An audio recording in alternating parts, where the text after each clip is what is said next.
Welcome to Mission Evolution Radio Show with Gwilda Wiyaka, bringing together today's leading experts to uncover ever-deepening spiritual truths and the latest scientific developments in support of the evolution of humankind. For more information on Mission Evolution Radio with Gwilda Wiyaka, visit www.missionevolution.org. And now, here's the host of Mission Evolution, Miss Gwilda Wiyaka. This is Mission Evolution, where we explore the expanding frontiers of human consciousness. I'm your host, Gwilda Wiyaka. Throughout history, the veil between worlds has been whispered about, feared, revered, and sought after. Today, advances in both science and spirituality are bringing us closer than ever to understanding the mysteries that lie just beyond the physical plane. What are spirits? Why do they linger? And what can their presence teach us about our own evolutionary journey? Our guest this hour is Nicole Strickland, paranormal researcher, afterlife investigator, author, and one of the leading voices in modern spiritual communication. With decades spent exploring haunted environments and studying the subtle interplay between consciousness and the unseen, Nicole brings a grounded yet deeply insightful perspective to the mysteries of life, death, and everything in between. Join us as we venture into the realms beyond the veil to discover what spirit encounters may reveal about our own path towards evolution. Her website is NicoleDStrickland.com. Nicole, thank you for joining us on Mission Evolution. Thank you so much for having me today. It's such an honor.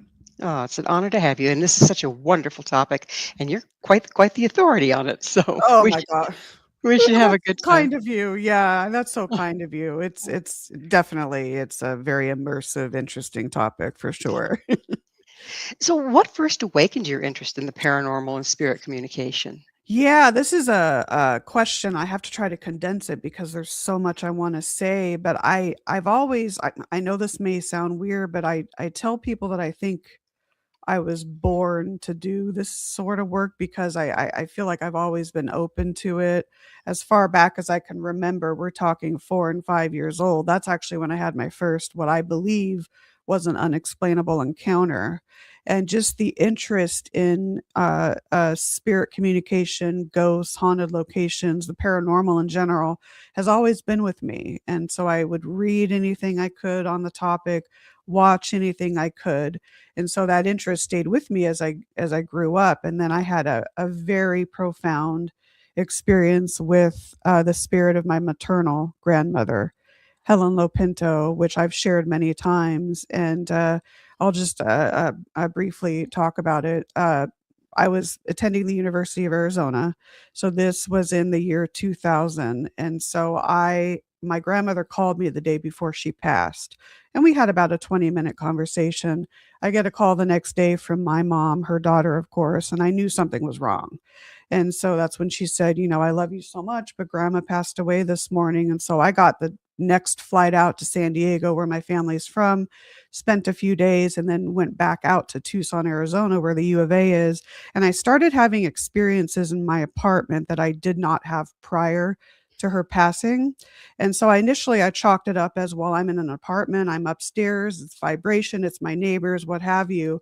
But it just was a succession of things. So hearing the front doorknob and the doorknob to my bedroom almost twisting as if, someone was there, but I couldn't see them. And then one night I didn't see anything, but I felt a disembodied hand caress my face. It felt as though it came from someone that I knew and loved. And then all this happened within about a week. And then a week later, I think I was writing a paper, and I was on my bed, and I saw something in my peripheral vision. And when I looked, I saw my grandmother's spirit form. She looked about 10 years younger. It appeared as though there was a spotlight shining against her, giving her that white halo effect. And she didn't say anything, but she looked, like I said, 10, maybe 15 years younger, wearing one of her favorite house dresses. And she just looked at me and smiled. And then I saw her demanifest, if you will, with my own eyes. And so that is what catapulted me into actually investigating and becoming an active paranormal investigator.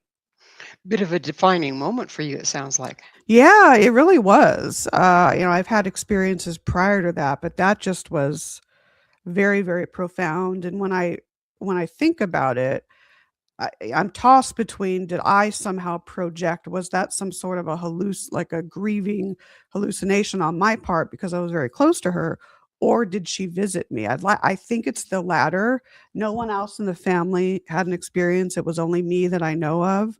So I don't know. Maybe she knew somehow that I was open to and can, have. We all have intuition. Don't get me wrong, but that I could sense spiritual presences, and so maybe that's why, I don't know. So you literally saw her like she was standing in the room, but she had a more of an etheric look? She did, yeah, she was solid, she wasn't translucent, but, when I looked, it appeared as though there was like a white, or a spotlight shining against her back, which gave her like a light halo around her body, if you will, and then, she was solid, just like you're looking at me or me looking at you, but she looked about 10 or 15 years younger. She looked very, very healthy and vibrant, she had a slight smile on her face. So Did you have other visitations from her, or and do you still, or has she kinda crossed to the other side and hasn't been around? I think she's definitely crossed. I do think she is spirit. I can sense when she's around, but I have not actually seen her before like I did that first time. So When you sense her, is it a smell? Is it a what how do you pick it up? I What's c it like? it's just her energy. I can sometimes I can smell her perfume because she wore, Estee the old-fashioned, like, Estee Lauder, and sometimes Mhm. I can smell that, but it's more or less just, I think, a soul recognition. I just know when she comes around. Oops, I'm sorry, and then she usually comes around, anniversaries, holiday times, things like that, but she was very, very, intuitive and sensitive herself. So I Do think you that feel that like plays into it. you were probably more like her than the others? It could be in the sense of being more in tune with my intuition and just, being able to sense spiritual energy. I think, I do. I think that's passed down through the maternal line. My mom has it too. She's not able to recognize it as much, but I can tell. But my grandmother, there was definitely something there that she had. I wish that she was still alive today because I would sit down and, pick her brain and stuff. But yeah, for sure, I think I'm kind of that general sense has passed down the line. How has your personal spiritual evolution shaped your investigative methods? That's a very, very good question. When I started out, I was so interested in capturing evidence, like, oh, the next EVP, the next disembodied voice, the next anomalous photograph. And don't get me wrong, that's all very important.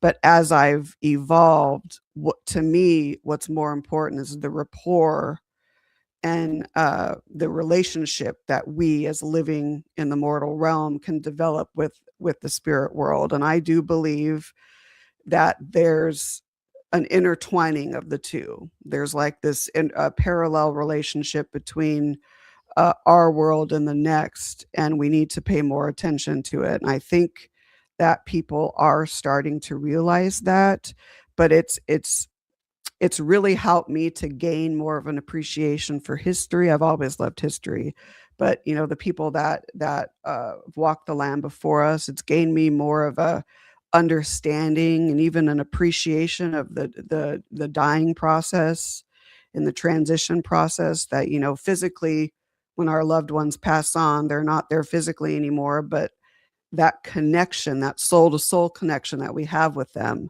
that's very, very strong. And so it's really helped me to grieve and move through the processes of losing a loved one. In fact, I just lost two people in July dear to me.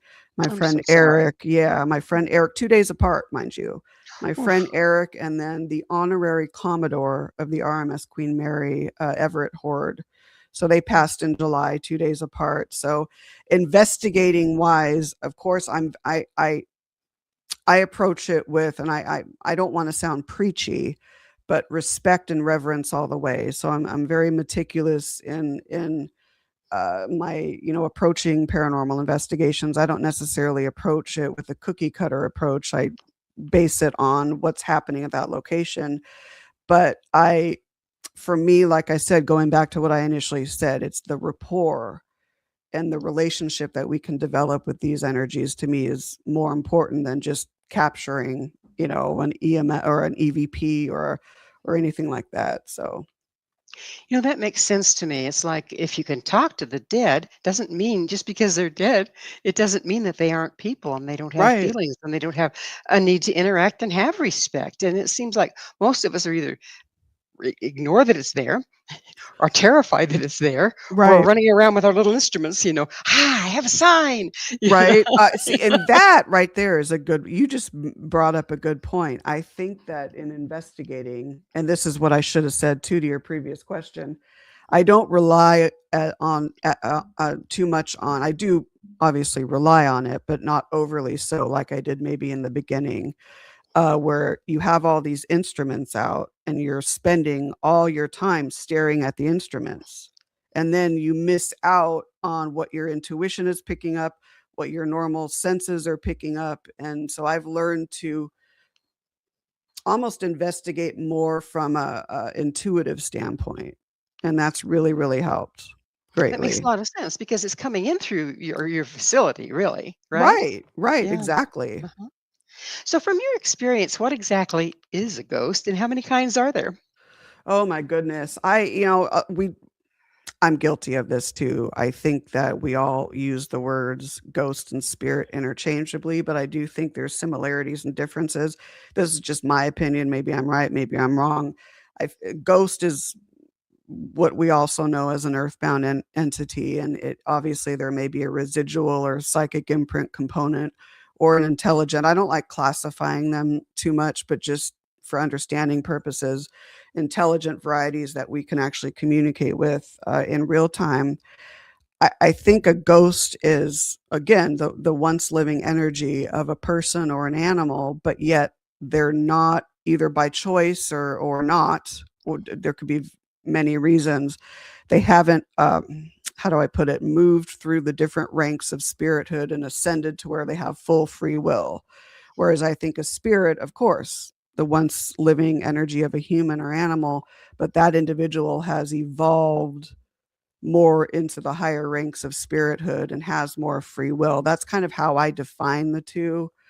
But there's so I don't know how many classifications there are. I mean, there could be some classifications that we don't even know about, but in terms of ghosts or spirits, but you commonly hear of, the residual varieties, the intelligent varieties, or crisis apparitions, which are known to be entities that will appear, right before or after someone has passed, doppelgangers. But it's like there's so many classifications, and I'm sure there's a lot more that we don't Well, know yet about. we're going to have to take a station break. Nicole and I will return very shortly, so don't you go away. This is Mission Evolution, www.missionevolution.org.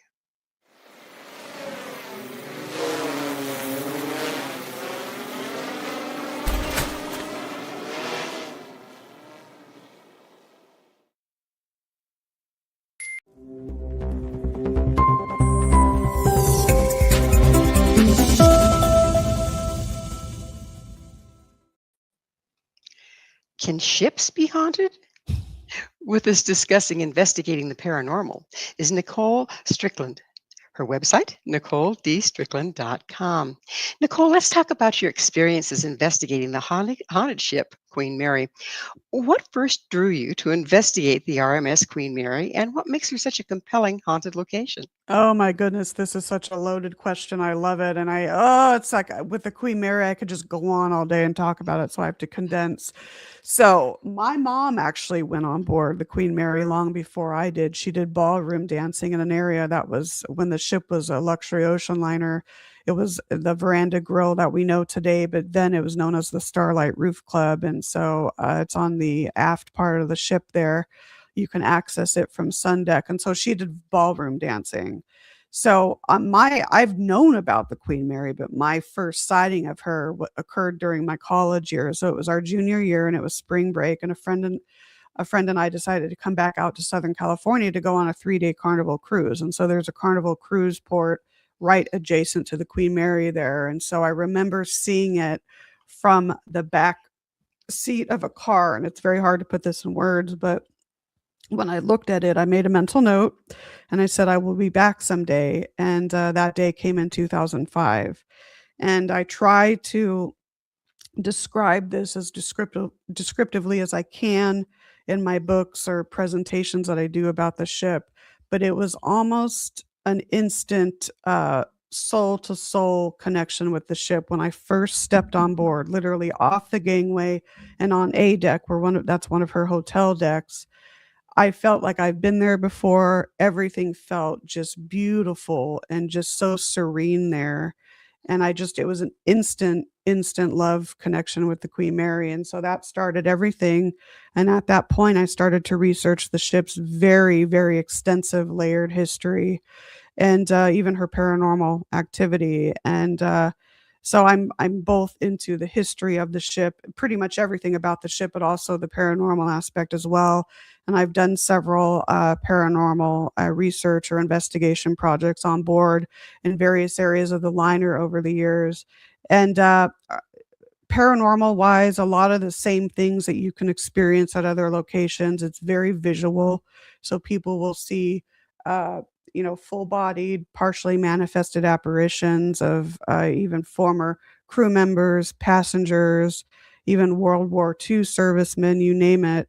And then there's also, it's very audio friendly. So you can hear a lot of disembodied vocalizations, things of that nature. People have been touched on board. In my experience of researching the ship, and it's my second home. I've been there hundreds of times. I don't think any energy on there is negative or anything like that. It's a very loving, positive, embracing feel, at least in my experiences. And so, but what makes the Queen Mary interesting to me is that her consistency of paranormal activity. Of course, it may wax and wane, but it's consistent across the board. And I've talked to people that have had almost unique, like identical experiences weeks, months, and even years apart. So there's a consistency among her resident energies and just regarding her paranormal activity. But I think too, at the core of the ship's ghostly phenomena is the ability that she has of being magnetic, not necessarily magnetic in the physical sense, but magnetic in that she can receive and transmit, almost like how crystals can. And so it makes her like a time capsule, if you will. So we're past, present, and future kind of fuse. So interesting. I have a friend that's a piano tuner, and she told me something so fascinating yesterday. oh She said wow. that if you consistently tune a piano, the organic material in the piano will resonate with that and then hold the tuning. And I'm wondering I how believe it. this applies to the Queen Mary, her sitting on water, and her just like you say, holding that frequency. I think I do discuss, I don't think there's one theory. I think there's a multi-layered reason as to why the paranormal or why the ship has so much paranormal activity on this consistent basis. Of course, as we know, her history is almost unprecedented for any ocean liner. But like we were talking about earlier, water being a component, some of the materials that went into the ship, like the iron, the manganese bronze propellers, the quartzite, and the former first and third class pool. My friend Tony Ashland, too, he is an amateur radio operator. And he shared with me that he believes the Queen Mary is like a giant crystal radio because it has all the components for that within the ship. And so he shared with me one day, he's like, I do feel like you do, Nicole. I think she's one giant transmitter and receiver. But just other energies, or other reasons too. people going in every day wanting to experience something paranormal, then you bring in that psychokinetic sort of influence as well. But I think at the core of it is just her history and this magnetic sense about the ship. But I think there might be elusive reasons too that we don't know, that only she knows. I do feel, and this may not resonate with certain people, and that's fine, but I'm basing this just on my experience and knowledge of the ship. I do feel that there's a pretty strong sentient component to the ship itself. As you speak about her, I just keep goosebumping, and it is like you're talking about a person, and she feels like a person. How much do you feel her wartime service and tragic events contributed to the paranormal activity reported on board? Yeah, I think all of that contributes, and that's what I should have mentioned this earlier. She's seen practically every emotion. She's witnessed every emotion on board, from elation and pure luxury to, uh, like for example, the prisoners of war, the German and Italian prisoners of war that were kept on board, and there were areas below the water line where they were kept, and bread and water were lowered in buckets. And as the ship sailed through various hot climates, and she didn't have air conditioning because she was designed for the North Atlantic route for her luxury ocean liner days. But when the ship during the war sailed to these very, Australia, Middle East, and so on, no air conditioning. So a lot of these guys succumbed, and there were many deaths. Probably not all of them were reported either. But I do think that, in regards to the paranormal activity on board, yes, there may be some leftover emotion from some that have passed away on board, but that, or maybe still have that memory, but that doesn't make them malevolent or anything like that. It's just the experiences um, haven't been so good for them. And then on the other hand, you have people lavish luxury sailing across this magnificent ocean liner. So I think there's all of the historical tapestry that circles the Queen Mary, or is part of it. All of that contributes. It's like Mhm. giant pieces of the puzzle trying to put them together. And she seems very multidimensional, well, as was her life, no doubt. Right. What Yeah. are what Point. what areas of the ship have you found to be the most paranormally active? And can you describe some of the standout experiences you've had there? Oh, yeah, sure. I've had so many experiences. I'll pick a few, but I think anywhere on the ship is fair game. You can have an experience anywhere. I believe that the highly traveled to spots, like on the tours, for example, they naturally get more reports. So these would include the former first and third class pool. And you might say, third class, what happened? So in the late 50s, when air travel became prominent for the affluent, they actually opened up the first class pool to third class passengers because the second class already had its pool as well. So just wanted to make mention of that. But former first and third class pool is a giant hub. Shadow people have been spotted. There's a little I shouldn't say she's little, but she is little. Her name is Jackie. She's probably the most well known aboard the Queen Mary. She's around 6 or 7 years old. We do not know her origins. The late Peter James, who is sadly no longer with us, actually coined her in the early 90s and felt that she drowned in the second class pool. But to my knowledge and other researchers I know that have delved into this, we cannot find any origins to Jackie. But for whatever reason, she's very intelligent, very engaging, around 6 or 7 years old. She almost looks like she could be a sister to Shirley Temple. But Whoa. I've questioned, could she have passed away as an adult and come back and, as a child? I don't know. There's so many questions, but she's very engaging, seems to be drawn to certain individuals. I've seen her. I've communicated with her. I'm very familiar with her voice. Let's see, the boiler rooms and the aft engine room are very popular. The isolation ward too. A lot of the places that they take you on for the tours, just like I said, naturally get more reports. But there are several resident energies, and there are a few that are documented deaths. So William Eric Stark, for example, was a senior second officer, and he actually was fighting a cold. This was, I believe I should know this off the top of my head. I think it was 49 when he passed away. And he actually thought he drank gin, but it was actually carbon tetrachloride. So he passed away a few days later. He's been seen and spotted and heard. There's an 18-year-old crewman. I'm not going to say his name just because the family doesn't want us to say his name, but he hailed from Skipton, North Yorkshire, joined the Queen Mary in 1966, was a fireman and bilge cleaner working the boiler rooms. And sadly, on July 10th, in the early hours of the morning, 1966, he was found wedged in watertight door number 13 on the starboard shaft alley side. He has been spotted. I've seen him myself. There's a picture of him. So I've seen him. It's almost as if his picture has come to life. I've heard him.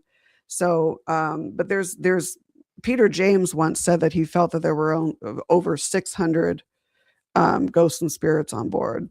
But it's hard to put a number because I think the Queen Mary, there's energies that travel through her, may not stay, but then there are those that are connected with her history and have, for whatever reason, some have chosen to stay, maybe some have not. So, but I've had so many different, it's hard to pick one, but I've seen full-bodied apparitions. I've disembodied voices. I've even heard my name being called several times, like male, female voices. Hi, Nicole. Nicole's here, things of that nature. Usually within the first 5 or 10 minutes of me arriving. It's weird. But just some of my most profound encounters have occurred on the Queen Mary. Do you think that they, because you've gone so often, start to build a relationship and recognize you? I think that that's possible. I mean, I'm trying to be as humble as I can about this, but I do think I do. Yeah. Well, it's unusual for someone to do paranormal investigation and also have that compassion connection on a person-to-person level, isn't it? Yeah, and that's true. And just with the Queen Mary, it's, every location that I've investigated is important, and I've always learned something from every case I've worked on, but there's such a strong personal connection to the ship. So I think that is maybe felt as well, by the other side. So She seems to just, I don't know, as you speak of her, it's like a safe harbor, if you will. that's a good way to put it. Yes, that's how I feel. That's Yeah. absolutely how I feel on board. Well, it's time for us to take yet another station break. Nicole and I will be right back. So to continue this discussion, please stay there. This is Mission Evolution, www.missionevolution.org.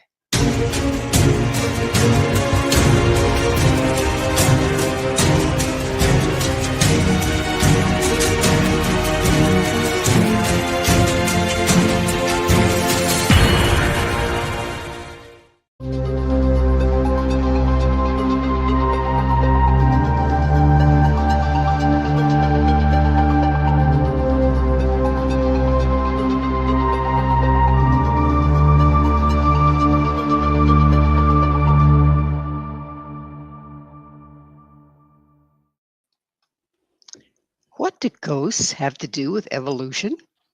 This is Mission Evolution, missionevolution.org. With us discussing hauntings is Nicole Strickland. Nicole, how can understanding the afterlife contribute to evolution of human consciousness? Oh, this is a great question. And I actually tried to somewhat not answer it, but give my own personal input on this in one of my last books, The Afterlife Chronicles. And this goes back to what I was saying before about in my opinion, there's this strong interplay or parallel relationship between the afterlife and our world. And I feel in many ways that the spirit world, of course, is more highly advanced, has knowledge that it can help, bestow to us living in the mortal realm.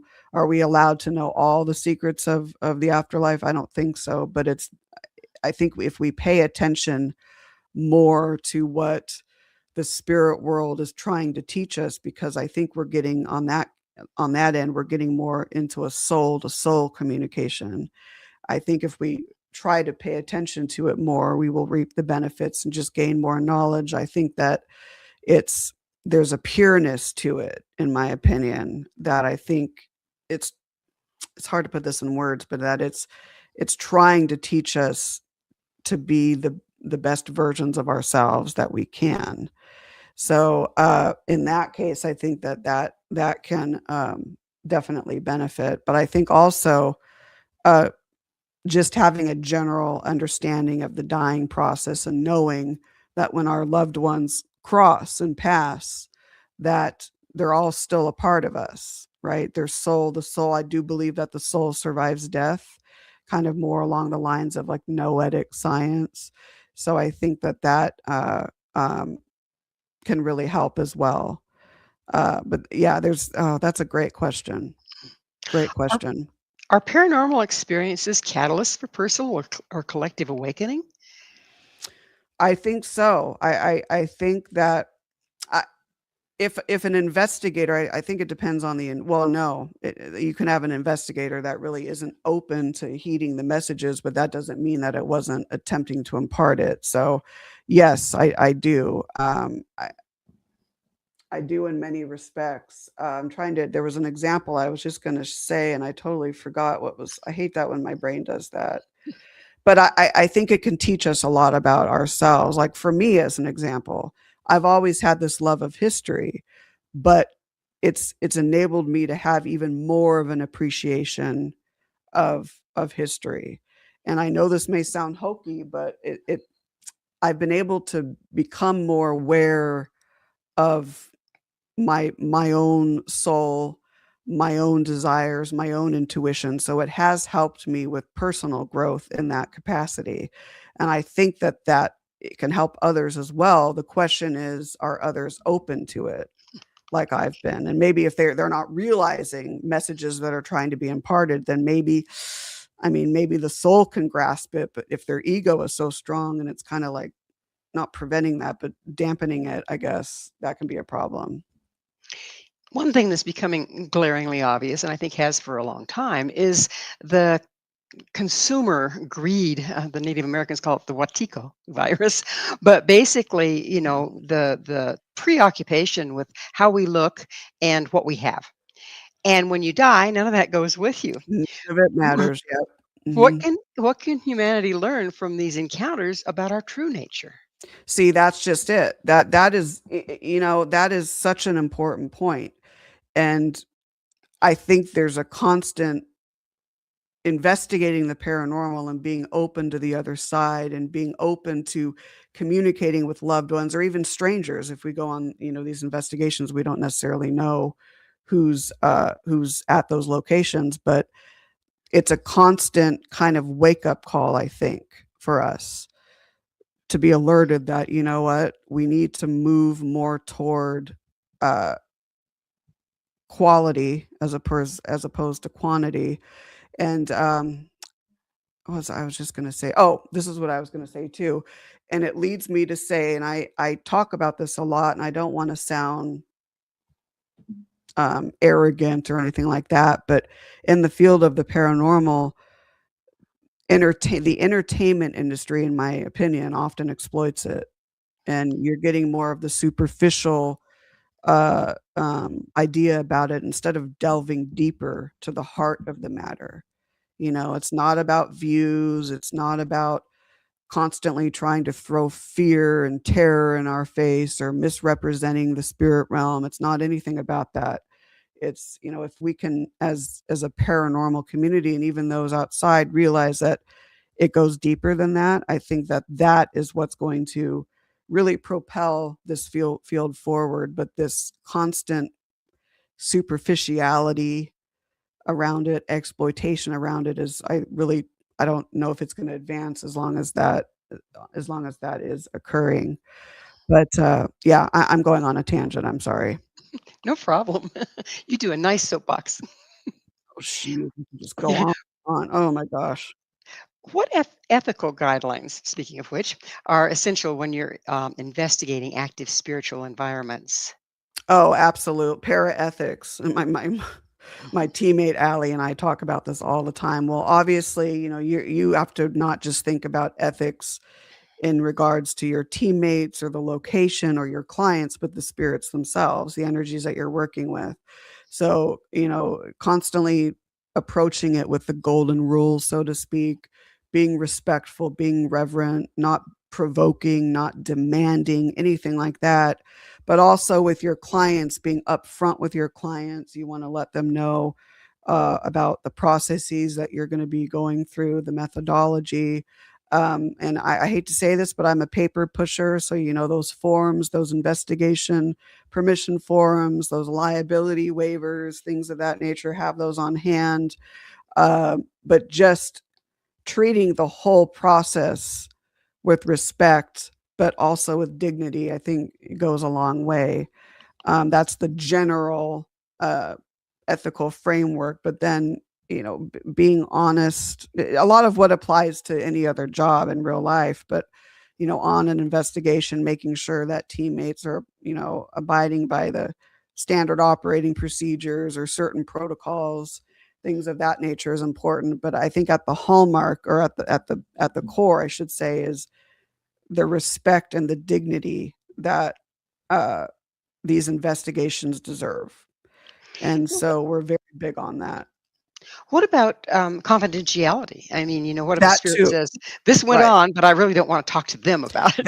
Thank you. You just reminded me. I knew there was something I was forgetting. Confidentiality is important. And I'll tell you this much. Like, I've had a couple of cases where people wanted us to investigate because they wanted media attention and only that. So I declined it. I didn't tell them why. I just said, declined it. I had another case where uh, the manager of one of our famous theaters here in San Diego, wanted us to investigate. And I said, well, I need written permission from the owner of the premises. And she just kept, dishing me around, and I, kind of giving excuses. And I said, until we get that written permission, we can't do anything.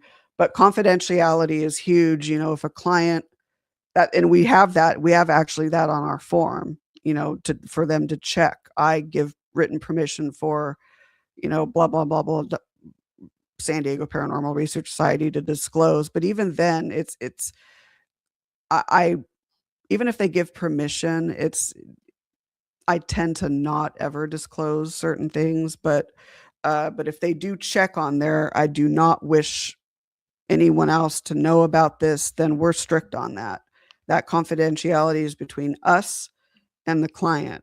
But even going a step further and in the spirit realm, for example, let's say, and this has happened a couple times, where we're doing an EVP session, for example, and we say, if is it okay if we talk to you? Is it okay if we, ask some questions? And we usually do an opening sort of statement to kind of set the intent.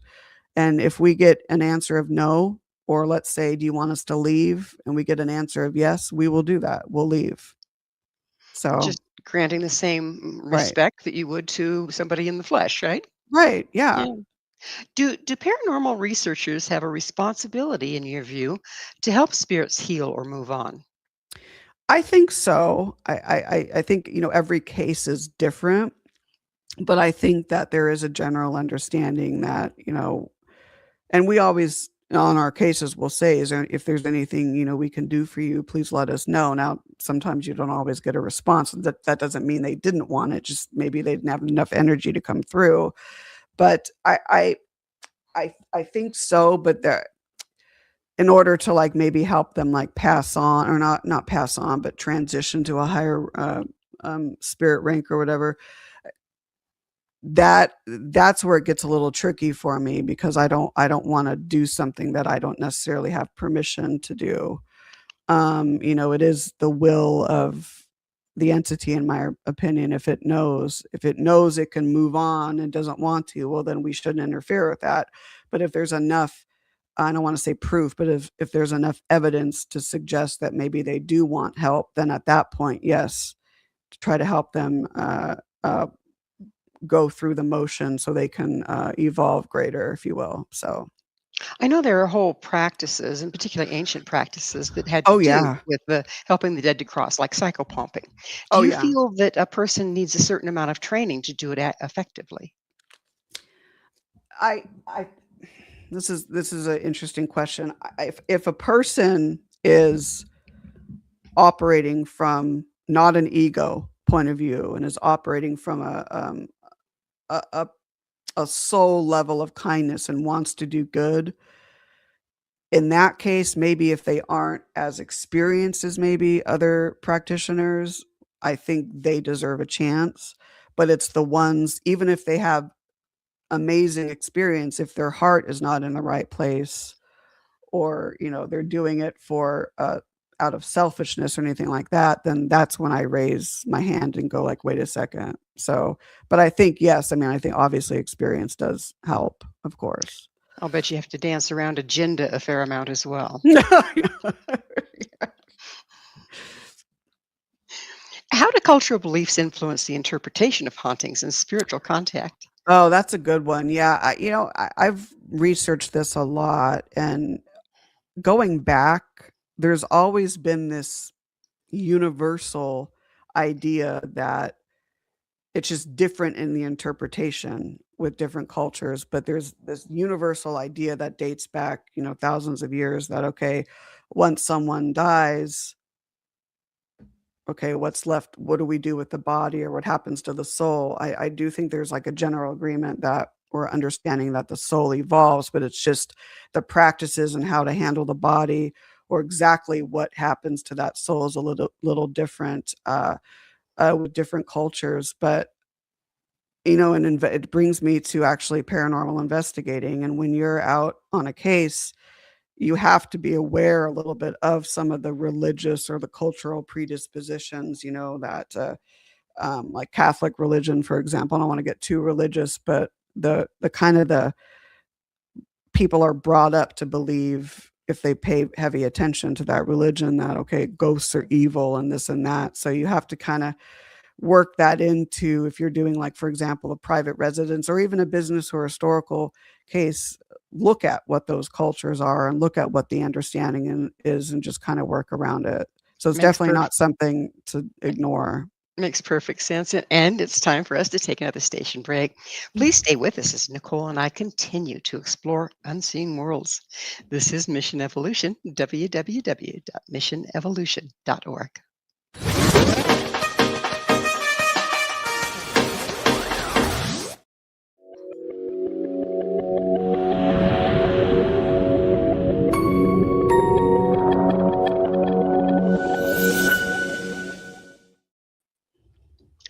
Do ghosts stay mad? This is Mission Evolution, missionevolution.org. We're continuing our discussion with Nicole Strickland. Her website, NicoleDStrickland.com. Nicole, what lessons have spirits taught you about healing and forgiveness? Yeah, that's a lot, I think. If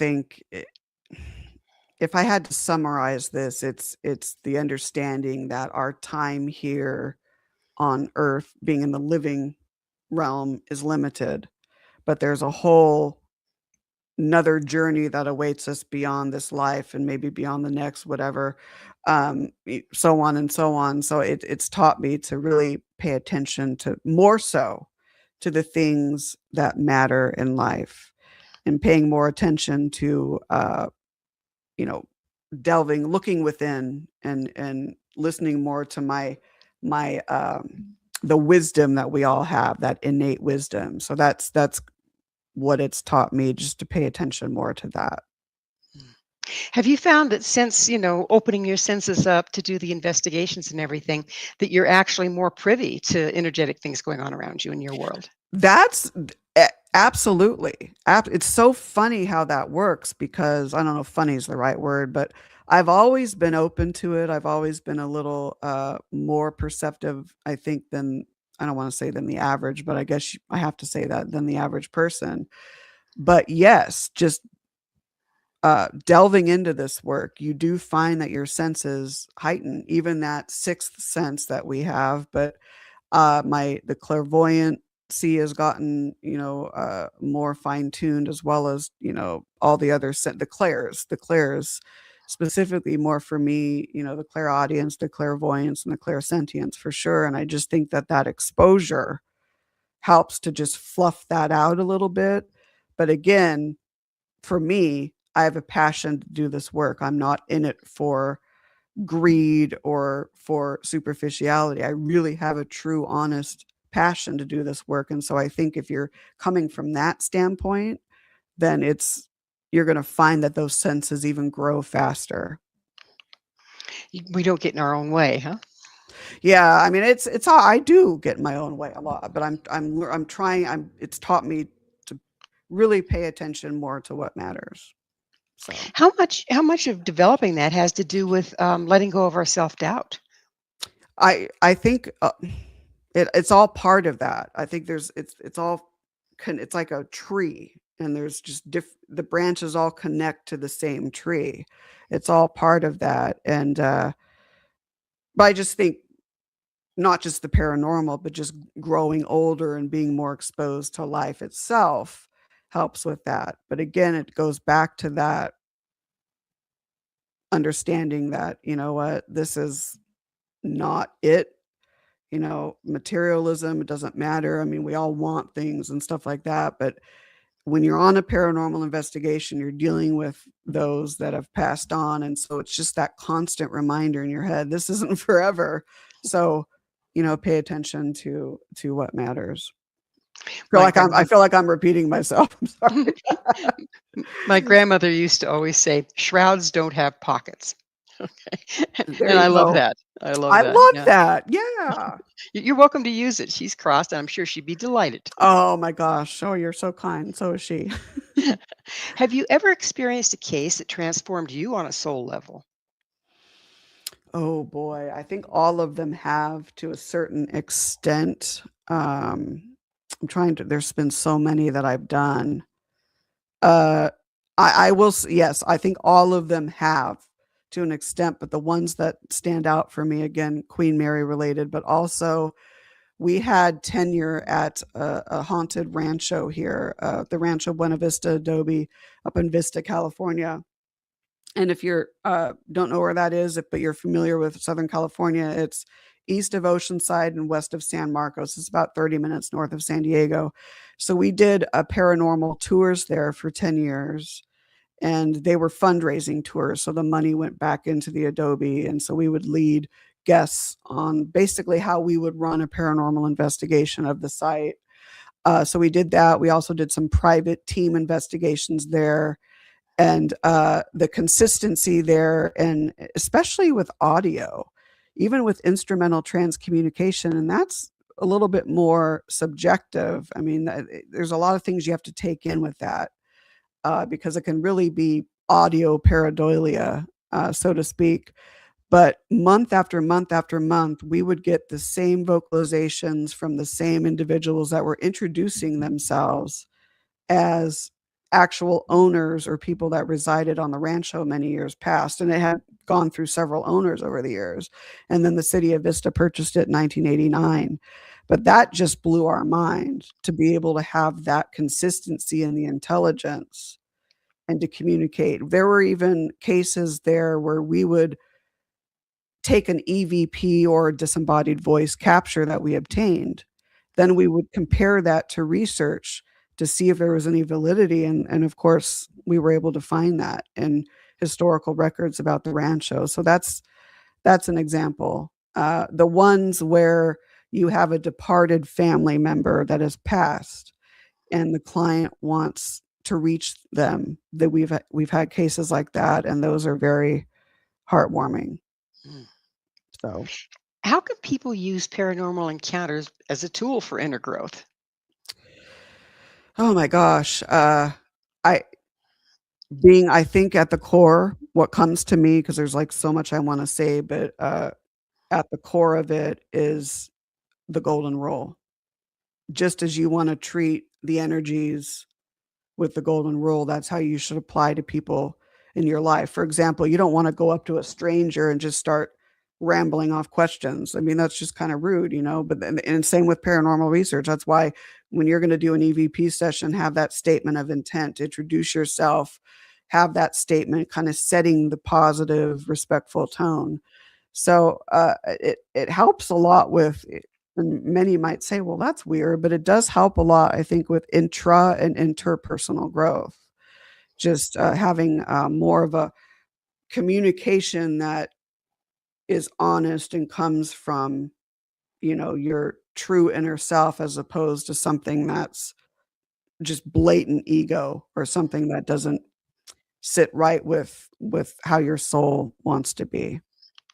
Well, in this era of social media and all that's brought, the respect seems to have gone out the window. I know. I know. And it's from what you're saying, it's like if you start treating, you're walking into their home. Right, well, Maybe, I know. Yeah. yeah, yeah, that's amazing. So, what misconceptions about spirits or hauntings would you most like to dispel? Well, again, this goes back to the entertainment industry, and I don't wanna criticize it, I don't, because there's pros and cons, but this consensus that and I don't know if it means to do this, but it's like this obsession around ghosts and entities being nothing but evil and terrorizing and something to be afraid of. That I want, to dispel. Also the overclassification, I think, of some energies. For example, let me give an example to try to explain what I'm saying. Let's say someone finds a couple scratch marks on their skin and they automatically assume, oh my gosh, that was something evil that did that. Someone wanted to harm me, when in fact, maybe that's not the intent at all on the spirit. It's what we project. And due to our fears of the unknown, we're ascribing that to the spirit. Maybe it's if you touch a hot stove, you're going to get a red mark. And it is thought that, ghostly energies have some sort of, or made out of some sort of um, electricity, component or whatnot, ionic energy, what have you. So maybe is that like a biological reaction of, maybe if it touched you, your skin got, I don't know. But this over classifying and over assuming that if you have a experience that you deem negative, that it's absolutely negative on the part of the spirit to want to do that. So those are two things that come to mind heavily. When we're so into fear and polarization, Yeah. then don't we interpret the Right. experience that might be neutral as something evil? That's a much better way to put it than I did. But yes, I think so. Yeah. Where do you feel paranormal research is heading in the next decade? Oh my goodness. I think it's going to advance in the sense of technology, but then I wonder, okay, how is AI going to influence this? I think there's going to be pros and cons to implementing or over implementing AI. Uh I, I mean, I want it to advance as it should, but I think that there's going to be, for example, the entertainment industry's influence, um, reliance on technology, all of this. I just find that that may dampen it a little bit. I don't want to be negative, but I do see more and more people getting interested in it. And I would hope that for those people that there's a genuine interest in it and it's not motivated by greed or superficiality. So that's I'd like to think that it's heading in a very positive direction, but there's just some little kinks there that I think need to be worked out. Do you think that, right now we're all busy trying to prove it exists? Once we back off and say, well, it exists, and then can just experience it, do you think that'll show improvement on the relationship between That spirits and people? you know what, no one that is beautifully said. That is wonderful. Yes, I have backed off from that because I don't think, if it was provable to us in the mortal realm, I think we would have already done it, and I don't think that that's what matters. I think what matters is the journey and the experience, and I believe, and I could be wrong, that the afterlife gives us signs and glimpses, but it's not meant to give us everything. And I don't think us in the mortal realm are meant to understand everything until we get there. But that's my thought. But yes, if we do back off from having to prove and prove and prove, and then there's this competition going on, right? That's beautifully said. I agree with you. Well, Yeah. Nicole, it's about that time in the program when I get to ask you, what's your mission? My mission is continuing to do what I do. It reminds me of the starfish poem. You can't help everything, but if you can help one and get it back to safety, that's where I'm at. Just following my passion and sharing my passion for this field with everyone, and hopefully be a little educating in the process. So Well, Nicole, bless you for this very beautiful work that you're doing in the world. thank you so much for having me on. It's been such a pleasure. It has been a true joy. That concludes our journey with Nicole Strickland, investigator, teacher, and explorer of the spirit world. Her work reminds us that consciousness extends far beyond the boundaries of physical existence and that interaction with the unseen may be guiding humanity towards a deeper understanding of who we truly are. For more information about Nicole, her books, research, and upcoming appearances, visit her website at NicoleDStrickland.com. To discover more about our own ongoing exploration of human potential and consciousness, visit us at www.missionevolution.org. And as always, may you find your path and may your path lead to evolution. This is Gwilda Wiyaka. Until next time, stay curious, stay aware, and keep evolving.